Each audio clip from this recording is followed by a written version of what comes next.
Bismillah. Prophet Yusha alayhisalam and Hiskil alayhisalam.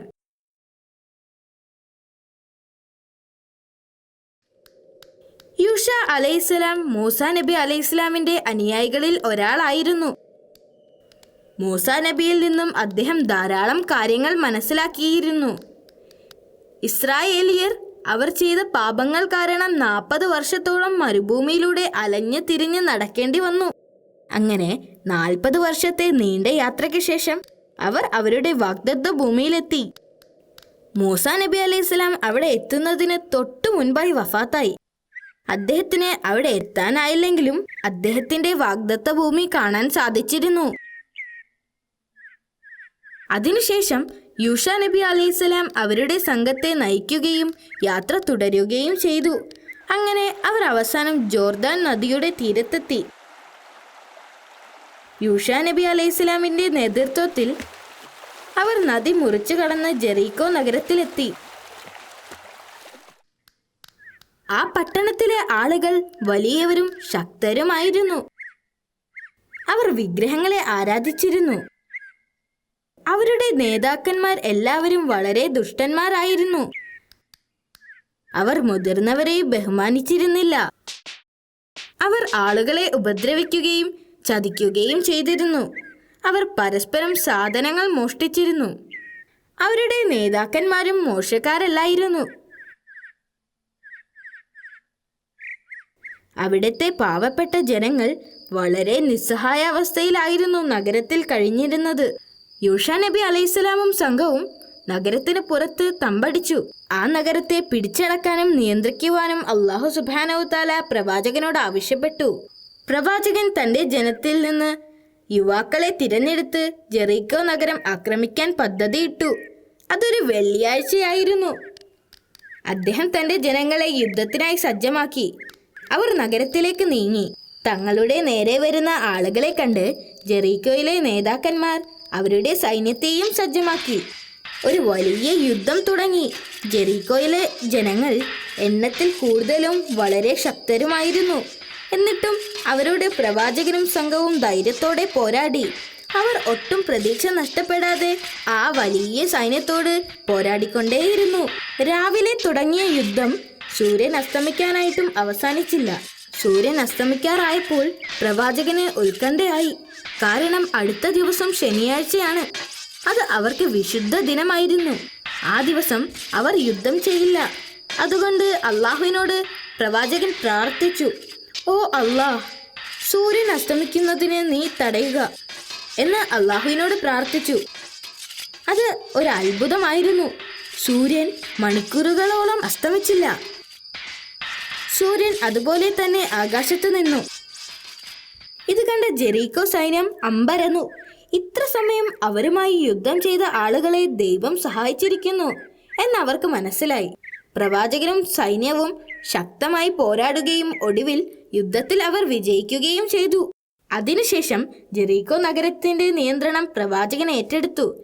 28 വർഷത്തോളം ആ നഗരത്തെ നിയന്ത്രിക്കുകയും ചെയ്തു. അദ്ദേഹം നല്ലൊരു ദയാലുവായ വ്യക്തിയായിരുന്നു. ആളുകൾ അദ്ദേഹത്തെ വളരെയധികം ഇഷ്ടപ്പെട്ടിരുന്നു. നിങ്ങൾക്ക് യൂഷ നബി അലൈഹിസ്സലാമിന്റെ ചരിത്രം ഇഷ്ടമായോ? എങ്കിൽ അടുത്ത ചരിത്രം കേൾക്കാൻ റെഡി ആയിക്കോളൂ. പ്രോഫറ്റ് ഹിസ്കീൽ അലൈഹിസ്സലാം. യൂഷ നബി അലൈഹിസ്സലാം വളരെ കാലം ഇസ്രായേൽ ജനതയെ നയിച്ചു. അദ്ദേഹം എല്ലാ ആളുകളോടും ദയാലുവും നീതിമാനുമായിരുന്നു എന്നാണ് പറയപ്പെടുന്നത്. അള്ളാഹുവിന്റെ ദയയും കാരുണ്യവും കൊണ്ട് ഇസ്രായേൽ ജനത കുറേ കാലം സന്തോഷത്തോടെ ജീവിച്ചു. അവർക്ക് ധാരാളം മഴ ലഭിച്ചു. അതുകൊണ്ട് തന്നെ ധാരാളം വിളകൾ നൽകി ആളുകളെ അള്ളാഹു അനുഗ്രഹിച്ചു. അവരുടെ സന്തോഷം അധികകാലം നീണ്ടുനിന്നില്ല. പെട്ടെന്നാണ് ആ പ്രദേശത്തേക്ക് ഒരു പകർച്ചവ്യാധി വ്യാപിച്ചത്. അസുഖം വന്ന ആളുകളെല്ലാം ഓരോന്നോരോന്നായി മരിച്ചു വീഴാൻ തുടങ്ങി. ചെറിയ കുട്ടികൾ, യുവാക്കൾ, വൃദ്ധന്മാർ എല്ലാവരും എല്ലായിടത്തും മരിച്ചുകൊണ്ടേയിരുന്നു. അള്ളാഹുവിന്റെ ദയക്ക് വേണ്ടി പ്രാർത്ഥിക്കുന്നതിന് പകരം ആളുകൾ ഭയന്ന് അവിടെ നിന്ന് ഓടിപ്പോകാൻ തീരുമാനിച്ചു.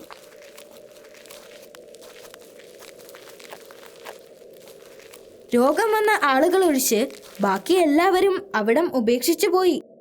ആ നഗരം മുഴുവനും കാലിയായി. ജനങ്ങൾ അവരുടെ കുടുംബവും മറ്റു വസ്തുക്കളുമായി സ്വന്തം രക്ഷയോർത്ത് ഓടിപ്പോകുന്നത് കണ്ടപ്പോൾ അള്ളാഹുവിന് കോപം വന്നു. അള്ളാഹുവിൻ്റെ അനുഗ്രഹങ്ങളെ ഉപേക്ഷിച്ചായിരുന്നു അവർ പോയത്. ദിവസങ്ങളോളം സഞ്ചരിച്ച് അവർ ഒരു മലമുകളിലെത്തി. അവിടെ താമസിച്ചു. ഈ സ്ഥലമാണ് ദമർദാൻ എന്നറിയപ്പെട്ടത്. അപ്പോഴാണ് മരണദൂതന്മാർ അവരോട് വിളിച്ചു പറഞ്ഞത്, നിങ്ങൾ എല്ലാവരും മരിക്കും എന്ന്. അടുത്ത ദിവസം തന്നെ എല്ലാവരും ആ മലമുകളിൽ മരിച്ചു വീണു. ഇസ്രയേലരുടെ അസ്ഥികൂടങ്ങൾ നൂറ്റാണ്ടുകളോളം അവിടെ അവശേഷിച്ചു. പല നൂറ്റാണ്ടുകൾ കഴിഞ്ഞു. ആളുകൾ മരിച്ചു വീണ ആ സ്ഥലം പിന്നീട് ദമർദാൻ എന്ന് വിളിക്കപ്പെട്ടു. മരിച്ചവരുടെ അസ്ഥികൾ അവിടമൊക്കെ നിറഞ്ഞിരുന്നു. യൂഷ നബി അലൈഹി ഇസ്ലാമിന്റെ അനുയായികളിൽ ഒരാളായിരുന്ന ഹിസ്കീൽ നബി അലൈഹി ഇസ്ലാം ഏക സത്യദൈവത്തെക്കുറിച്ച് ആളുകളോട് പ്രബോധനം ചെയ്യുന്നതിനു വേണ്ടി വിവിധ സ്ഥലങ്ങളിൽ പോവാറുണ്ടായിരുന്നു. ഒരിക്കൽ ഹിസ്കീൽ നബി അലൈഹി ഇസ്ലാം ദമർദനിലൂടെ നടന്നു പോകുമ്പോൾ ധാരാളം അസ്ഥികൾ ചുറ്റും കിടക്കുന്നത് കണ്ട് അദ്ദേഹത്തിന് അത്ഭുതം തോന്നി. എന്താണ് സംഭവിച്ചത് എന്നറിയാൻ കുറെ സമയം അദ്ദേഹം അവിടെ നിന്നു. തനിക്ക് ചുറ്റും ചിതറിക്കിടക്കുന്ന അസ്ഥികൾ കണ്ട് അദ്ദേഹം അമ്പരന്നു. ഇത്രയും അസ്ഥികൂടങ്ങൾ എങ്ങനെ ഈ മലമുകളിൽ ചിതറിക്കിടക്കും? അദ്ദേഹം കുറെ സമയം അതിനെക്കുറിച്ച് ആലോചിച്ചു. എന്താണ് സംഭവിച്ചത് എന്നറിയാൻ കുറെ സമയം അദ്ദേഹം അവിടെ നിന്നു. പെട്ടെന്ന് അദ്ദേഹം ഒരു ശബ്ദം കേട്ടു.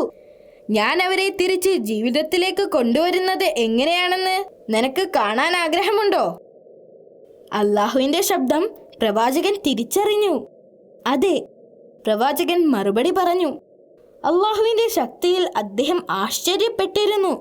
ആദ്യം ആ ശബ്ദം, അസ്ഥികളെ, അള്ളാഹു നിങ്ങളോട് ഒരുമിച്ച് ചേരാൻ കൽപ്പിച്ചിരിക്കുന്നു എന്ന് പറയാൻ പ്രവാചകനോട് കൽപ്പിച്ചു.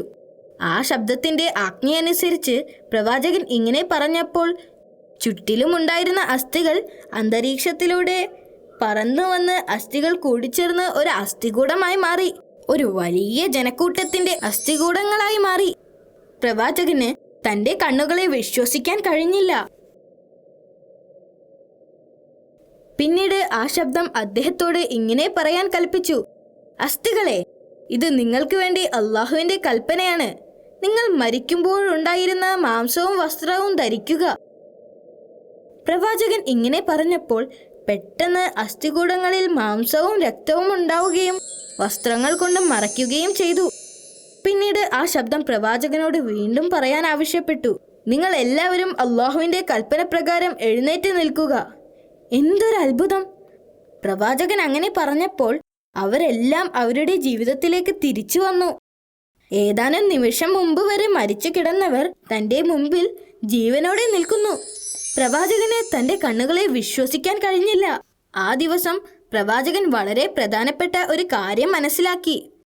ഒരാൾക്കും മരണത്തിൽ നിന്നോ അള്ളാഹുവിൽ നിന്നോ ഒളിച്ചോടാൻ സാധിക്കുകയില്ല. അള്ളാഹു സുബ്ഹാനഹു വ തആല ഒരാൾക്ക് മരണം നിശ്ചയിച്ചാൽ തീർച്ചയായും അയാൾ എവിടെയാണെങ്കിലും ആ സമയത്ത് അത് നടന്നിരിക്കും.